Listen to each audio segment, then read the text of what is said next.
तजे ताके मती आगा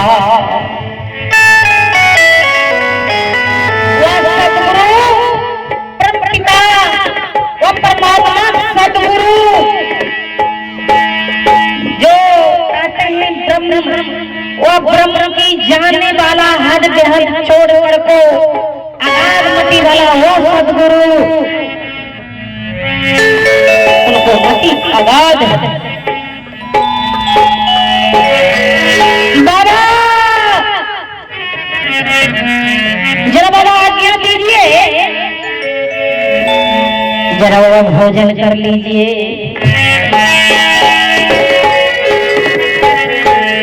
पानी से पैदा नहीं, सोचा नहीं शरीर, अन्नहार करता नहीं, आपको नाम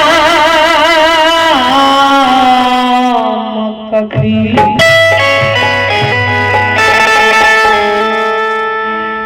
मैं नहीं खाता हूँ। जिद मत करो बेटा, तो लोग जाओ। कहा नहीं बाबा, मैं शाकाहारी बर्तन अगला साहब की घर से बर्तन ला कर को देते हैं और अपने हाथ से बाबा बना लीजिए, एक मुट्ठी भोजन बना लीजिए। मन लगो मेरे यार फकीरी में, मन लगो मेरे यार फकीरी में, फकीरी में हो, फकीरी में हो, फकीरी लागो मेरे यार फकीरी में।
चुन्नी बगल में सोचा चारों दिशा जगीरी में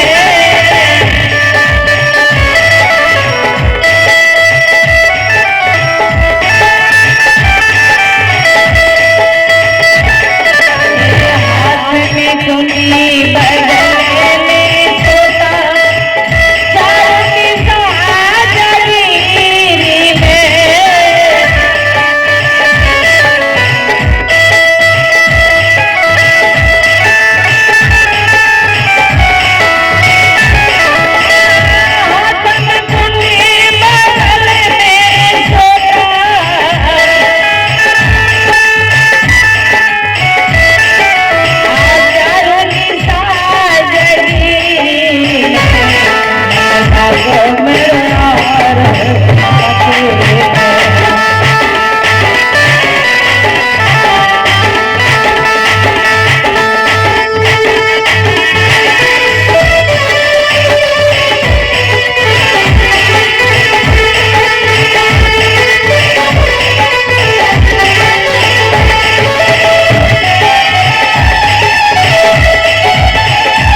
धन्यवाद। खुशी रहे, आनंद रहे, माता पिता संत सेवा कार्य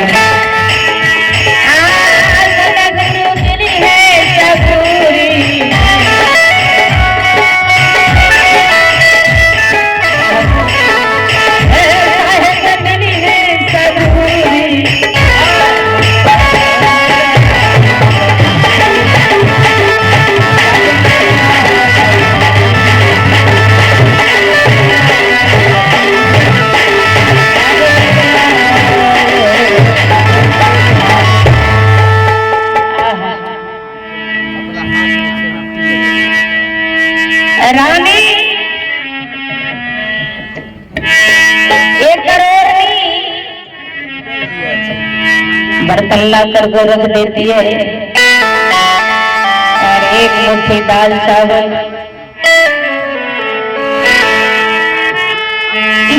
चावल बाबा को लेकर के देती है अपने हाथ से। बाबा भोजन को तैयार कर लो बाबा।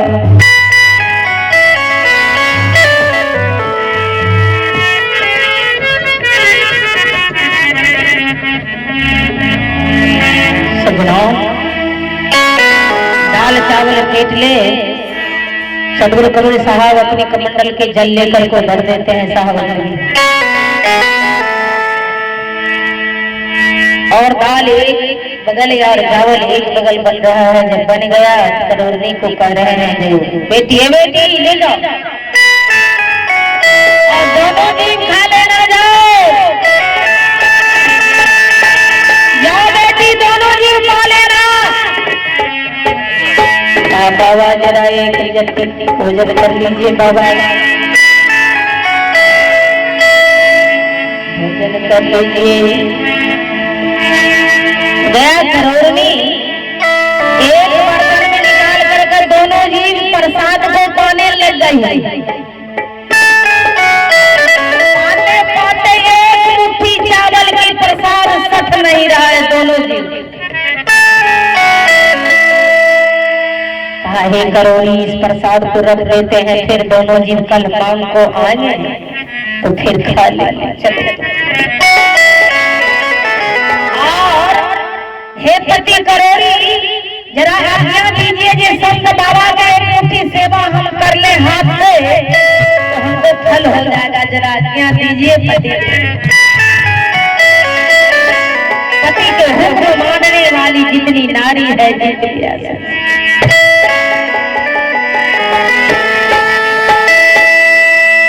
मालिनी तेल लेकर और जाती है, हाथ जोड़ के खड़ी हो जाती है। साहब कहते हैं बेटी क्या हो गया? अब बाबा मुट्ठी सेवा करने के लिए आई, सेवा में भिड़ जाती है।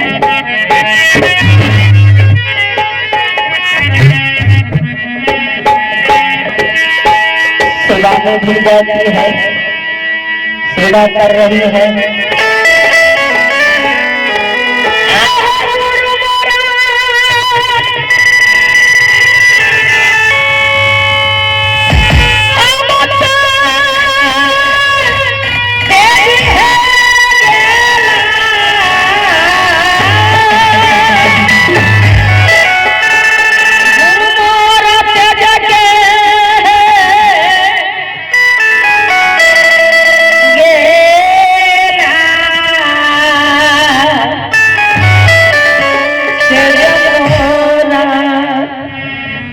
सोनार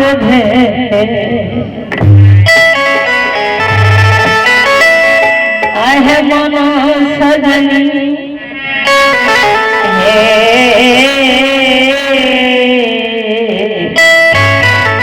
भगना है भयावा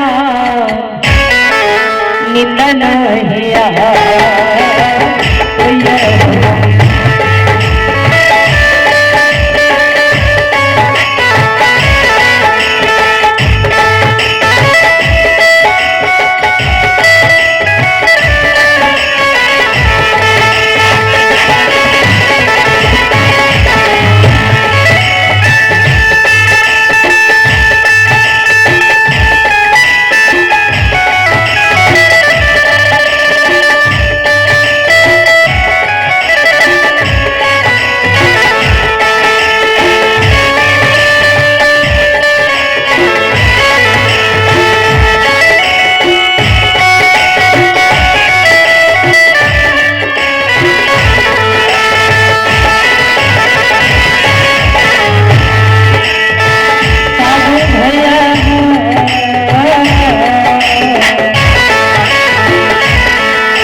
ये बिना बनबई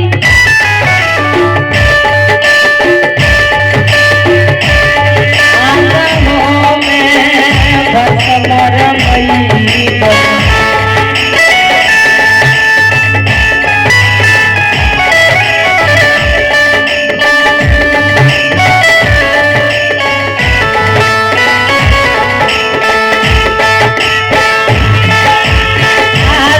मई आए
हैं संतनी बाबू के प्रधानमंत्री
के प्रधान खुशी रहे माता पिता संत सेवा परिवार